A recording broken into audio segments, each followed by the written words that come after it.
Hello engineers, allow technical school में आपका एक बार फिर से स्वागत है, जहां पे हम डिस्कस करते हैं इलेक्ट्रिकल से रिलेटेड। तो आज का हमारा टॉपिक रहेगा बिल्डिंग की एसएलडी के बारे में। हमने अभी तक के जो पढ़ा है उसमें देखा है कि अपनी 11 केवी तक हमारे कंपनी के डोर तक सप्लाई आ चुकी है। अब ये अंदर किस तरीके से इसका जो डिस्ट्रीब्यूशन है वो किस तरीके से होता है, वो सब हम आज की वीडियो में पढ़ेंगे। तो लेट्स स्टार्ट। तो आज हम क्या बात करेंगे, कहाँ से बात स्टार्ट करेंगे? जियो स्विच की बात करेंगे, हम एलटी पैनल की बात, एचटी पैनल की बात करेंगे, ट्रांसफार्मर की बात करेंगे, एलटी पैनल की बात करेंगे। एलटी पैनल के बाद आपके जो राइजर्स होते हैं उनके बारे में बात करेंगे।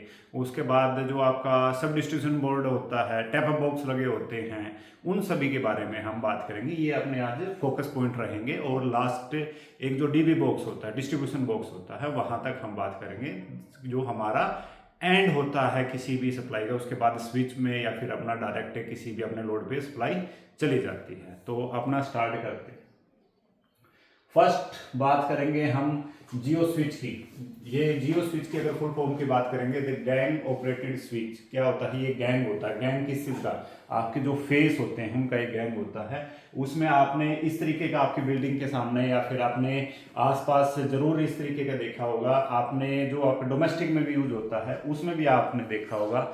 हालांकि डोमेस्टिक में 11 केवी या 33 केवी नहीं आती, लेकिन यहाँ पे जो आपकी इंडस्ट्रीज होती है वहाँ पे आती है, तो वो भी सेम फॉर्मेट पे काम करते हैं। इसमें एक मैनुअली होता है। ये आपका जो कट और कनेक्टेड होती है, जो आपकी पावर कट और सप्लाई की जो होता है वो मैनुअली प्रोसेस होता है। इसमें आपका जो आपकी गवर्नमेंट ऑथराइज पर्सन की इन्वॉल्वमेंट आ जाती है। साइट स्पेसिफिक भी होती है, लेकिन उसके लिए कुछ लाइसेंसेस की जरूरत होती है।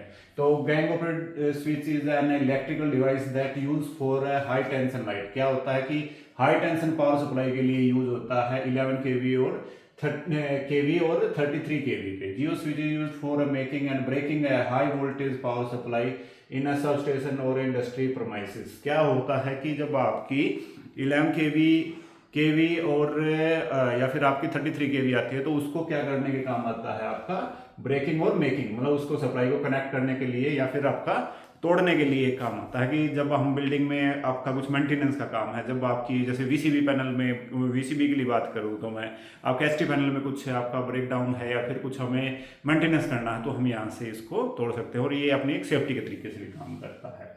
फिर बात करते हैं हम एस्टीमीटर की। सबसे पहले हमारी बिल्डिंग में जब आता है वो एस्टीमीटर में आती है सप्लाई। एस्टीमीटर में आके वो हम क्या पर्पस क्या है कि हम कितनी इलेक्ट्रिसिटी यूज कर रहे हैं, क्या अपनी रीडिंग्स आ रही हैं, वो सब इसमें चीज़ें यूज होती है। इसमें सीटीपीटी लगी होती हैं, जो अपना सीटीपीटी भी एक अलग कॉन्सेप्ट है जिसके बारे में हम आगे बात करते रहेंगे और चीज़ों को करते रहेंगे। तो ST panel use for ST panel के जो है भाई एक स्पेसिफिक एक रूम बनाया जाता है और रिस्ट्रिक्टेड रहता है, वहाँ पे किसी की एंट्री नहीं होती।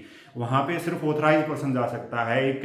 इवन एक ऑथराइज इलेक्ट्रिकल डिपार्टमेंट भी ट्राई करते हैं कि जो आपके ग्राउंड स्टाफ होता है उसको नहीं अलाउ करते।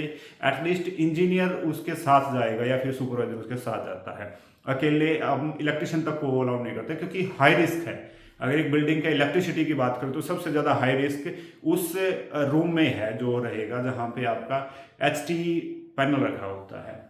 एचटी पैनल में क्या कहते हैं भाई? मेजरिंग मीटर होता है, प्रोटेक्शन रिलेज होती है, आप देख सकते हो। इनके बारे में भी एक ब्रीफ अपना वीडियो रहेगी। उसके बाद अनाउंसर पैनल होता है जो अनाउंस कर देता है, इंडिकेटर्स होते हैं, और सर्किट ब्रेकर। सर्किट ब्रेकर कौन सा होता है? आपकी वीसीबी, जो हम वीसीबी यूज करते हैं। या फिर दो टाइप के होते हैं जो आपकी एसटी लाइन पे दो ब्रेकर यूज होते हैं। एक तो आपका वीसीबी वैक्यूम सर्किट ब्रेकर, आपने जरूर देखा होगा। जो या फिर जो न्यू कमर्स हैं या फिर जो इस फील्ड से रिलेट नहीं कर पा रहे तो उनने ही देखा। लेकिन इसमें दो, एक होता है SF6। SF6 क्या होता है? सल्फर हेक्साफ्लोराइड, जिसको शॉर्ट फॉर्म में कर बोलते हैं SF6। ये आपके सब स्टेशन पे लगा देखा होगा आपने। बिल्डिंग पे यूजुअली हम देखते हैं तो वीसीबी लगी होती है। तो ये अपने किस में काम करते हैं? एचटी लाइन पे काम करते हैं। अभी तक अपनी लाइन क्या है? एचटी लाइन है, 11 केवी या 33 केवी। उसके बाद आता है ट्रांसफॉर्मर। ट्रांसफॉर्मर कौन से वाला? Step down transformer. ट्रांसफॉर्मर क्या करता है? Transformer is static electrical device, it is used for transferring the voltage from one coil to another coil. क्या होता है कि ये एक कोयल, प्राइमरी कोयल, सेकेंडरी कोयल में जब आपकी वोल्टेज ट्रांसफर करने के काम आता है, ये स्टैटिक डिवाइस होता है। एक डेफिनेशन है ये, लेकिन हम यहाँ पे जब स्टैटिक एक स्टेप डाउन ट्रांसफार्मर यूज करते हैं तो वो यहाँ से क्या कन्वर्ट हो जाती है आपकी 11 kVA कन्वर्ट हो जाती है आपकी 440 में। 440 में इसका भी कॉन्सेप्ट हम आगे अपनी वीडियोस में समझेंगे। इस टाइप के ट्रांसफार्मर आपने देखे होंगे। अब मैं बात कर रहे हैं, एक चीज है डीएलएफ जनरेशन की बात कर रहे हैं, तो ये तो जैसे बाहर से सप्लाई आ रही थी। एक डीएलएफ सिलोखेड़ा एक साइट है आपकी यहाँ पे ONH हाईवे पे ही है, वहाँ पे उनका जनरेशन खुद का है। वो जो जनरेशन है, जैसे एक हमने जो कॉन्सेप्ट पढ़ा था कि फ्यूजल फॉइल से कौन कौन से आपका जनरेशन होता है, तो उनका नीचे जेनसेट्स लगे होते हैं। वो अपनी बाहर से सप्लाई को इंपोर्ट नहीं करते, वो सिर्फ अपने इन हाउस सप्लाई को बिल्ड करते हैं। आप कभी किसी का मौका लगे तो डेफिनेटली एक बार जाके वहाँ पे विजिट कीजिए या फिर एक जॉब कीजिए वहाँ पे, ताकि पता चले कि ये सारी चीज़ें किस तरीके से होती है। अब बात करते हैं कि अब बात आगे अपनी एलटी ब्रेकर्स की। अब हमारी सप्लाई होगी LT in the sense low tension 440 पे आ गई। 440 पे सबसे पहला ब्रेकर क्या होता है आपका? एसीबी होता है। एसीबी क्या होता है? Air circuit breaker. क्या होता है? Air circuit breaker. उसके बाद जो आती है आपकी राइजर्स होते हैं। एसीबी से अपना क्या होता है? डिस्ट्रीब्यूशन स्टार्ट हो जाता है आपका। डिस्ट्रीब्यूशन में क्या क्या चीजें होती हैं? यहाँ पे एसीबी के पास में एलटी पैनल में रहता है। एलटी पैनल में दो सप्लाई कनेक्ट हो जाती है आपकी। एक जो ग्रिड पावर आ रही है अपनी, दूसरी क्या होता है जो सेकंड सोर्स के लिए अपना डीजी होता है। अगर अपनी ग्रिड पावर फेलियर हो जाती है या पीछे से कट ऑफ आ जाता है तो उसको बैकअप कौन देता है? डीजी पावर सप्लाई देती है। तो एलटी रूम में बस बार के बाद कपलर वगैरह से क्या करता है, आपकी दो सप्लाई को आपस में कनेक्ट करवा जाता है स्टैंड बाय के लिए, कि अगर एक सप्लाई फेल होती है तो दूसरी सप्लाई स्टार्ट हो जाती है। तो आपके जितने ट्रांसफार्मर होते हैं उतनी ही आपकी एसीबी होती हैं, उतने ही आपके क्या होते हैं, क्या बात करें, जितने डीजी होते हैं उतने ट्रांसफार्मर होते हैं, ये होते हैं। फिर उसके बाद डिस्ट्रीब्यूशन पे फिर एक सेपरेट हर किसी जैसे अगर एक मल्टी फ्लोर बिल्डिंग है, 14 फ्लोर की बिल्डिंग है, तो हर एक फ्लोर के लिए अलग एसीबी लगी होगी, ताकि अगर हमें वहां पे कोई ब्रेकडाउन भी करना हो या फिर काम करना हो तो वहां से हम डायरेक्टली कर सकते हैं। एक सेकेंडली क्या चीज होती है? राइजर से होता है। राइजर जब अगर पूरी बिल्डिंग ही किसी और की है तो उसमें क्या होता है? राइजर्स हो जाते हैं कि वहां पे केबल का यूज ना करके राइजर का ही किया जाता है। उसमें 4 सोर्स डाल दिए जाते हैं। 4 सोर्स के बाद हर फ्लोर पे 2 टैप ऑफ बॉक्स होते हैं, यानी कि अगर उसमें 4 सोर्स यानी कि 4 पावर सप्लाई जा रही है पैरेलली, ये जैसे इस टाइप में फोटो पूरा नहीं है, तो इस तरीके के 4 राइजर होंगे, तो उसमें टैप ऑफ बॉक्स होगा जो वहां से सप्लाई उठा के अपने फ्लोर के एरिया में जाती है, तो वो आपका टैप ऑफ बॉक्स कहलाता है। उसके बाद है अपना लास्ट सब डिस्ट्रीब्यूशन जो एसडीबी लगी होती है। एसडीबी में क्या लगती है? एमसीसीबी। एमसीसीबी के बाद आपकी सप्लाई 3 फेज से और कन्वर्ट हो जाती है। अब ये सिंगल फेज की तरफ चलना स्टार्ट हो जाती है। यहां तक अपनी 3 फेज में सप्लाई चल रही थी।